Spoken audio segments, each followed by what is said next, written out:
नमस्कार, मैं रचना शर्मा चढ़ती कला एमटीवी देख रहे हैं सभी दर्शकों का स्वागत करती हूं। आप देख रहे हैं हिंदी के समाचारों की शुरुआत से पहले एक नजर आज की मुख्य सुर्खियों पर।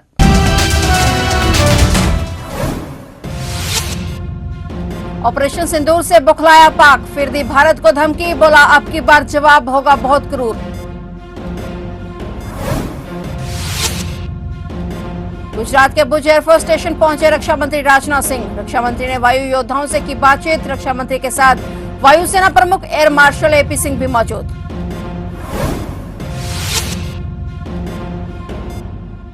ईडी ने तमिलनाडु में कई ठिकानों पर की छापेमारी। टीएएसएमएसी से जुड़ी मनी लॉन्ड्रिंग मामले में एक्शन। 12 लाइसेंस टेंडर में भी गंभीर गड़बड़ियां।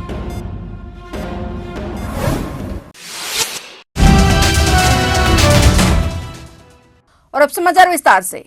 सीमा पार अपनी आतंकी साजिशों और घुसपैठ की लगातार नाकाम कोशिशों के बावजूद पाकिस्तान अपनी हरकतों से बाज नहीं आ रहा। ऑपरेशन सिंदूर में भारत से करारी शिकस्त खाने के बाद अब पाकिस्तानी सेना ने एक बार फिर से भारत को धमकाने की हिमाकत की है। पाकिस्तान के इंटर सर्विस पब्लिक रिलेशंस के director general major general Ahmed Sharif Chaudhry ने जहर उगलते हुए कहा कि अगर भारत ने सीज फायर का उल्लंघन किया तो पाकिस्तान का जवाब इस बार बेहद क्रूर होगा। भारत द्वारा आतंकवाद को मुंह तोड़ जवाब देते हुए ऑपरेशन सिंदूर के तहत पाकिस्तान और पाकिस्तान के अधिकृत कश्मीर में स्थित 9 आतंकी ठिकानों को तबाह किए जाने के बाद भी पाकिस्तान की हेकड़ी कम नहीं हुई है। चौधरी ने अपने चिरपरिचित अंदाज में कश्मीर मुद्दे को अनसुलझा बताया और दावा किया कि इसे संयुक्त राष्ट्र के प्रस्तावों और कश्मीर के लोगों की इच्छा के अनुसार ही हल किया जाना चाहिए। इतना ही नहीं, चौधरी ने भारत को खुली धमकी देते हुए कहा कि अगर कोई भी हमारी सीमा में घुसकर देश की अखंडता से खिलवाड़ करने की कोशिश करेगा तो उसका जवाब बहुत ही क्रूर और निर्णायक होगा। पाकिस्तान की ओर से इस तरह की धमकी भरी बयानबाजी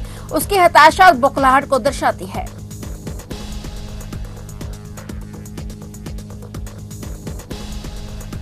रक्षा मंत्री राजनाथ सिंह आज गुजरात के भुज एयरफोर्स स्टेशन पहुंचे। भुज एयरफोर्स स्टेशन पहुंचकर रक्षा मंत्री राजनाथ सिंह ने सशस्त्र बलों से बातचीत की और उनका हौसला बढ़ाया। गौरतलब है कि भारतीय सशस्त्र बलों के ऑपरेशन सिंदूर की सफलता के बाद बीते कल राजनाथ सिंह जम्मू कश्मीर के श्रीनगर पहुंचे थे और वहां उन्होंने सुरक्षा बलों से मुलाकात और बातचीत कर ऑपरेशन सिंदूर के लिए उनकी तारीफ की और हौसला बढ़ाया। इस बीच राजनाथ सिंह आज भुज वायु सेना स्टेशन पहुंचे, जहां रक्षा मंत्री के साथ वायुसेना प्रमुख एयर मार्शल एपी सिंह भी मौजूद रहे। रक्षा मंत्री राजनाथ भुज में स्मृति वन भूकंप स्मारक और संग्रहालय भी पहुंचे, जो 26 जनवरी 2001 को इस क्षेत्र में आए विनाशकारी भूकंप में अपनी जान गंवाने वाले लोगों को श्रद्धांजलि देता है। रक्षा मंत्री राजनाथ सिंह ने कहा कि भारतीय बलों ने ऑपरेशन सिंदूर के दौरान पराक्रम दिखाकर साबित कर दिया है कि वे पाकिस्तान की परमाणु धमकियों से नहीं डरते हैं।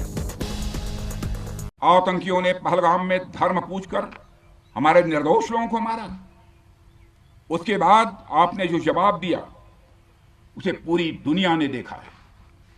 उन्होंने यह नहीं सोचा कि आम नागरिकों ने उनका क्या बिगाड़ा है, उन्होंने ऐसा क्या किया है कि उन्हें मार दिया जाए।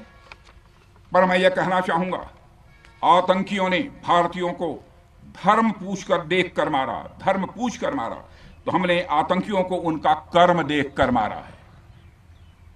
उन्होंने धर्म देखकर बेगुनाहों की जान ली, यह पाकिस्तान का कर्म था। हमने कर्म देखकर उनका खात्मा किया, यह हमारा भारतीय धर्म है। एक रक्षा मंत्री के रूप में मुझे आप सबको बेहद नजदीक से वर्षों से जानने का और समझने का अवसर मिला है।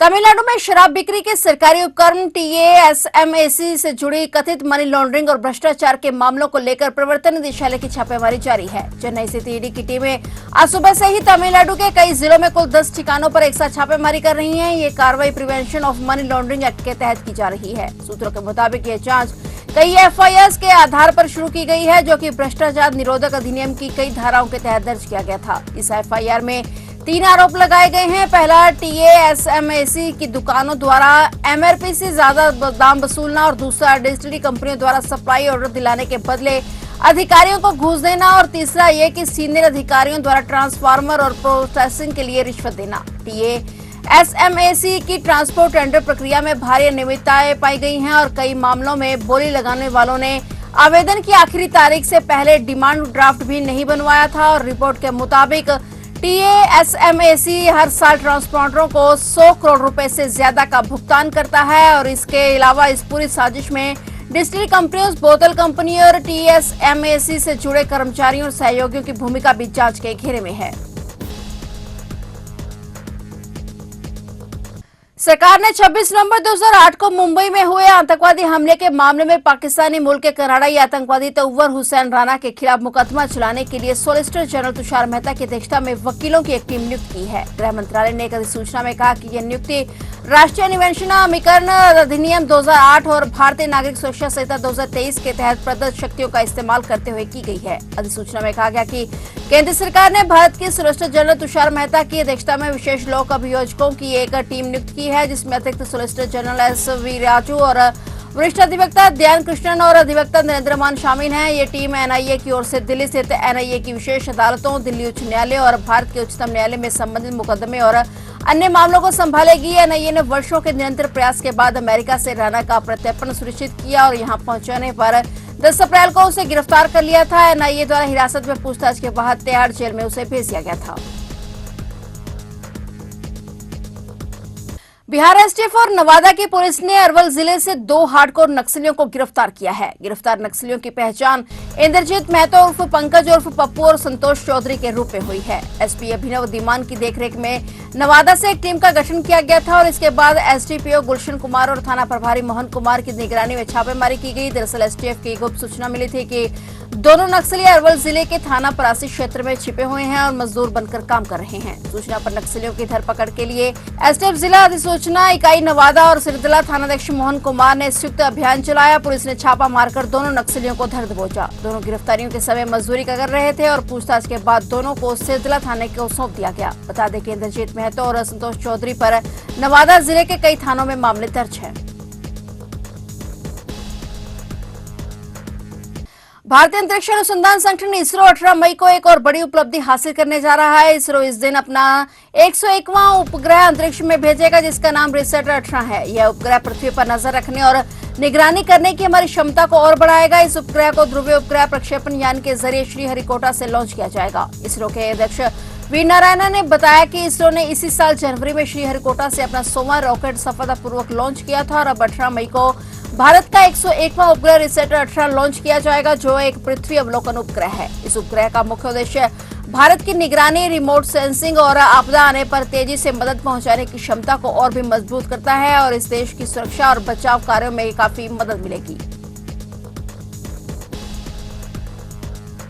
केंद्रीय राज्य मंत्री रवनीत सिंह बिट्टू प्रधानमंत्री नरेंद्र मोदी से मुलाकात करने पहुंचे। मिली जानकारी के मुताबिक रवनीत सिंह बिट्टू ने PM मोदी से मुलाकात कर उनके दिल्ली में आवास पर ये मुलाकात की और इस दौरान रवनीत सिंह बिट्टू ने PM मोदी को भारत पाकिस्तान के बीच युद्ध में जीत पर बधाई दी। आपको बता दें कि इस मुलाकात संबंधी जानकारी खुद केंद्रीय मंत्री रवनीत सिंह बिट्टू ने तस्वीरें साझा करते हुए दी हैं। रवनीत बिट्टू ने पोस्ट शेयर करते हुए लिखा कि उन्हें नरेंद्र मोदी से उनके घर पर मिलकर गर्व महसूस हुआ। केंद्रीय मंत्री बिट्टू ने PM मोदी को 2 पुस्तकें भी भेंट की हैं। रवनीत बिट्टू ने कहा कि मैं प्रधानमंत्री से उनके घर पर मिलकर सम्मानित महसूस कर रहा हूं। उन्होंने पाकिस्तान पर भारत की हालिया जीत पर प्रसन्नता व्यक्त की और कठिन परिस्थितियों को शालीनता और दृढ़ संकल्प के साथ संभालने में उनके नेतृत्व की प्रशंसा की। पंजाब के विकास के लिए प्रमुख पहलुओं पर उन्होंने चर्चा की। पंजाब के विकास और प्रगति के लिए कई मुद्दों पर प्रधानमंत्री के साथ चर्चा की गई। PM मोदी को पंजाब के मौजूदा धार्मिक और राजनीतिक माहौल से अवगत करवाया गया और भविष्य की रणनीति पर भी चर्चा हुई।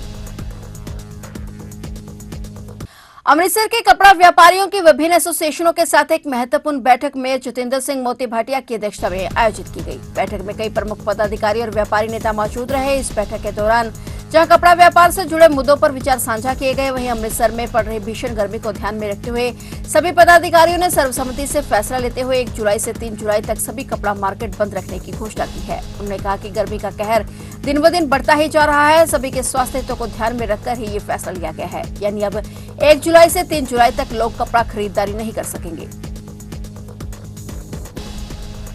चंडीगढ़ में PGI अस्पताल आने में अब आने वाले दिनों में मरीजों को दिक्कत का सामना करना पड़ सकता है। दरअसल चंडीगढ़ में गर्मियों की छुट्टियां 16 मई से शुरू हो रही हैं, जिसका मतलब है कि आधे से ज्यादा फैकल्टी सदस्य छुट्टी पर रहेंगे। हाल ही में भारत पाकिस्तान तनाव के चलते सभी डॉक्टरों की छुट्टियां रद्द कर दी गई थी, लेकिन अब हालात सामान्य हो चुके हैं, इसलिए वह पुराना आदेश वापस ले लिया गया है। गर्मियों की छुट्टियां 16 मई से 14 जून तक रहेंगी। पहले हिस्से में 50% से ज्यादा सीनियर सलाहकार छुट्टी पर रहेंगे। यदि कोई स्टाफ सदस्य छुट्टी नहीं लेना चाहता है तो यह उसका निजी निर्णय होगा। पीजीआई में डॉक्टरों को साल में 2 बार छुट्टियां मिलती हैं और एक बार गर्मियों में और दूसरी बार सर्दियों में। गर्मियों में तो डॉक्टरों को पूरा 1 महीना अवकाश दिया जाता है, जबकि सर्दियों में केवल 15 दिन की ही छुट्टी दी जाती है। पहला चरण 16 मई से 14 जून तक चलेगा, दूसरा चरण 16 जून से 15 जुलाई तक चलेगा और इसके अलावा 5 जून रविवार को सभी फैकल्टी सदस्यों को ड्यूटी पर आना होगा और अपना चार्ज सौंपना होगा।